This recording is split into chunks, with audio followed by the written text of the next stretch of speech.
Hello everybody, my name is David. Thank you for watching this video today. This is my weekly question and answer video, part 3. Please go watch part 1 and 2 if you missed them. I was having troubles at the end of part 2 there with my camera. And yeah, I don't know what's going on, to be honest. It's supposed to be 8K, which is really nice, but it's taking up a ton of memory and not working right. Today in Las Vegas, it's 112 degrees. Maybe that has something to do with it. My air conditioner hasn't turned off in like 3 hours, and I love heat. This part of my office is on a corner, and it's warm in here. Yeah, I don't know if that has something to do with it, but anyways, hopefully this works. I only have a couple more questions left. I have only 3 questions left that I could not fit into part 2. So this won't take long. Thanks for tuning in. So, the first question in part 3 is from Sharon. Sharon is from Tasmania, where the devil is. Hi, Sharon. Hi, David. Sharon from Tasmania with just an update on my ex-narc situation. The court case went ahead, and as I predicted, he walked free. Oh no, I'm sorry. I mean, that must not sit well with you. This didn't sit well with me. I swear to God, I didn't. So I gathered up every bit of evidence, went to police again, and they did nothing. Our law here is a joke. If the courts won't do anything about it, I don't think a police officer will. Our law here is a joke, so I contacted him, LOL, and let him know he was going to jail and I wouldn't stop until that happened. Well, I got a response, LOL, and it was asking me to leave him alone because he had been in a coma, had heart attacks and kidney failure, and to let me know that all he wanted was to be married to me, but I didn't want that. I wanted other men. Of course, I didn't believe him, but I called the hospital. He's there, and it's true. I guess it's karma. I noticed how even while near death, it's still my fault. I don't feel anything. I'm not sad, angry, happy. I just don't feel for him, nor do I wish death. Is this normal? I get that asked. Oh, that's the biggest question. Is this normal? I don't know what normal is anymore. I feel healed. Great. Feelings aren't right or wrong or normal or abnormal. It's just take it. That's how you feel. That's it. Okay? And that's great. You don't want him to die. Nor do I wish death. Is this normal? Yeah. Doesn't it feel better? Right? Hate, man. Hate causes cancer, I swear. That it feels better. So that's what matters. Okay? To you. I think the point is it's gone. It's over, right? Why do we need to hurt somebody? And it makes you feel better maybe that he is hurting. I don't know. It's so sad for both of you, to be honest. But your normal, your feelings are normal. Yes, they are what they are. We all have different feelings, and it doesn't matter. There is no should. You know, actions. We can say you should or you can't. There's laws and stuff. Feelings are just the way they are. It's what you want. It's how you feel, and that's it. Okay? And you said, I feel healed. Good. Good. Maybe we aren't so angry anymore. Yeah. Thanks for sharing that, Sharon. Just remember that. Your feelings are normal. Yeah, whatever they are. Not everyone feels the same, so there's no normal in that regard, okay? Connie from North Carolina. Hello, Connie. Hi, David. Thanks for the videos. One question from North Carolina. When a person claims one chair in the living room as theirs only, is this a narcissist thing? And you said, I have empty nest syndrome now and I have mixed feelings. I'm in therapy. Thanks. Empty nest syndrome. Well, time to find yourself, Connie. Start realizing what good company you're in. And I'm sorry that the people around you didn't think so. Maybe that's what it sounds like. When someone says, this is my chair and nobody touches it, Like, how do you live with a family? You know, roommate's one thing, right? Can't stand your roommate. He lives on one side of the apartment, you live on the other, and hey, this is my damn chair, I don't want you to sit in it because whatever reason. That's one thing, which still isn't cool. But your family? I mean, just a real, I don't accept you. I don't accept you. I don't like you. I mean, the ridicule, right? I can come up with all kinds of stuff. You're gross, you smell, you're dirty or something. I don't know. That's just a weird, it is a weird thing, isn't it? But narcissists are all about possessions and ownership and objects. Narcissists don't see humans for human beings. They just don't. Everything is their world. They're the narcissist. It's my world and everything's just in it. People or not. It's all things in it. And I own it. I own everything. Mine, mine, mine. Yeah. Always interesting thing when somebody says that. Like I said, it's one thing to have a roommate like that, right? My food, don't touch it, right? My bedroom, my towel, but in your own family's home, my chair. My dad was like that. My dad was totally like that. My dad had his drinks, his candy, his desserts, his chair, his car, his tennis racket, everything was his, and you don't touch it or use anything of his. Yeah, all his. He made it very clear what was his. And really, I mean, which is a weird thing because really, in reality, everything is theirs, right? So why do you have to distinguish something from the rest? One thing from the rest of what's yours. Isn't it all yours? Anyways, thanks, Connie. Hope you're healing from that relationship.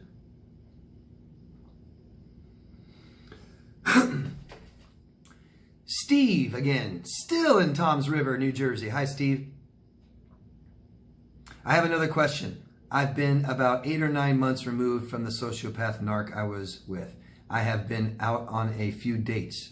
There is a few women that I do talk to and go out with. But the problem is that whenever they are nice to me, a part of me thinks they're trying to manipulate me or have some kind of agenda. Is this normal to feel this way, or do I still need to do some work? I feel good. I'm not hurt anymore. I don't hate my ex anymore, but I can never forgive her. I just can't. How can I? She pushed me to the point of me not wanting to live. I do get angry sometimes. If I catch myself thinking about her, just wanted to hear your thoughts. Thanks again. Your channel has helped me tremendously. Thank you, Steve. Thanks for telling me that so much, and thanks for supporting me. So, pretty common theme, isn't it? I'll have to make that the title for this one. Are my feelings normal? Or, I feel uncomfortable dating again.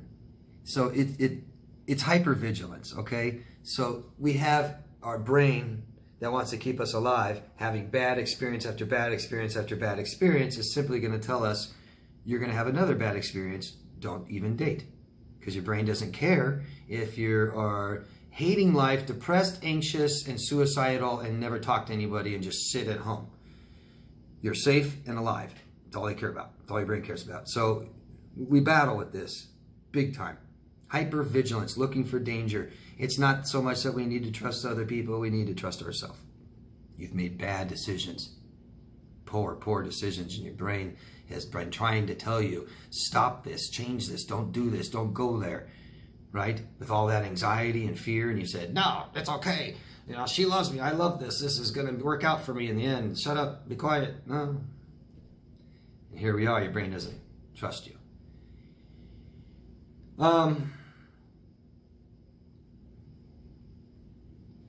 One thing you said that's so common, everybody says, do I still need to do some work? I feel good. I'm not hurt anymore. I don't hate my ex anymore. But I can never forgive her. You don't have to forgive her. You got to forgive yourself, okay? Once you start realizing that she didn't do all this to you, that there was a certain amount of your own responsibility that let her, then you'll start understanding that you're the one in control, Steve, not her. You're the one in control. You're the man of your ship and where it goes, okay? What storm you decide to take on or veer away from, all right? But I'm not hurt anymore. I'm healed. And I can't, the hurt tells you you need to address something. When you start addressing it, the hurt goes away. Your brain says, okay, he's got this. It doesn't mean you're healed. It does not mean you're healed. Okay, healed is understanding. And it's not just learning about the narcissist. That's a good thing to do right in the beginning because it takes away some shame and guilt. You know, it validates a lot of doubt you had and feelings you have. But Steve, why did you date that person? Why did someone abuse you for so long? Why? There's things you need to learn that go all the way back to your childhood. You need to know why this happened because it can never happen again. Life's all about making mistakes. You can't make this one again. Pretty damaging. So your brain's like, you know how we're not going to make this one again? We're not going to date anybody. We're not going to try again. You can't fail if you don't try. Right? So my guess, I don't know you, you probably still aren't ready to date yet. You have some things still about your ex you gave away even when you didn't want to. I feel good. I'm not hurt anymore. I don't hate my ex anymore. And I can't forgive her. She pushed me to the point of me. We're not asking. You're supplying this. She pushed me to the point of not wanting to live. I do get angry sometimes if I catch myself thinking about it. Well, you just said back here, you're not angry anymore. Or I don't hate my ex. I don't hurt. I don't hate my ex, but I can never forgive her. You wanted to not live not long ago. Remember? That wasn't that long ago, I bet, that you didn't want to live. And you still get angry. Don't take that into a new relationship. Don't even try. The thing is, the problem, Steve, is we have a major failed relationship. And the why, right? The why isn't just because someone's disordered. We had a relationship with someone disordered. That's not good. Why? Okay? And you say, I didn't know. I know, I'm not blaming you. I'm not saying it's your fault as in, you should have known better. No, we did know. I get that. Why didn't you know? Why didn't you know? Because your parents didn't help you. Your parents didn't teach you a lot. Okay? And so we need to learn these things so we don't make this mistake again. And once we prove that to our brains, it'll calm down. But if you can't tell me what takes a good relationship and you can't tell me exactly why this happened on your side, on your end, not hers, on your end, then we can't fix it. We can't change it. You're going to make the same mistake and your brain knows it. Listen to how you feel. Don't push yourself into relationships with people. That doesn't make sense. This isn't learning how to ride a bike and we fell and we just need to not be as scared and try again and we'll make it. Not if you don't have two legs, right? You can't ride a bike no matter how hard you try if you don't have legs. A normal bike, right? So we got to grow those legs, right? I'm trying to use some kind of analogy. But there's things to learn, Steve, that you probably haven't quite learned at all yet. And self-educate, heal by talking about things and really learning what happened and why and what you need to do. Okay? Again, I'll leave you, this is the last one, so I'll leave everybody with a recipe for a beautiful, loving, healthy, functional relationship that grows together with meaning and purpose. And that's figure out what morals you value, and everybody in your life must share those same values. They must value the same morals as you do. And then your emotional needs must be met, both of you, in the relationship. And you do that by communicating and being vulnerable. Lots to learn. Lots and lots to learn. I teach my clients so much. I'm a total teacher. I just start teaching them things so they understand better. And then just knowing this stuff starts giving you more confidence. But we need good experiences, Steve. Your brain doesn't trust you because you haven't had good experiences. They've been bad. So we start small, right? We learn how to relate to people on a lower level. And then we start with friendships. And then we start dating. And then we commit. in that order, okay? We can't just go from fail relationship, date again. Nope. Especially one that was traumatic. Especially one that mirrors or resembles your childhood.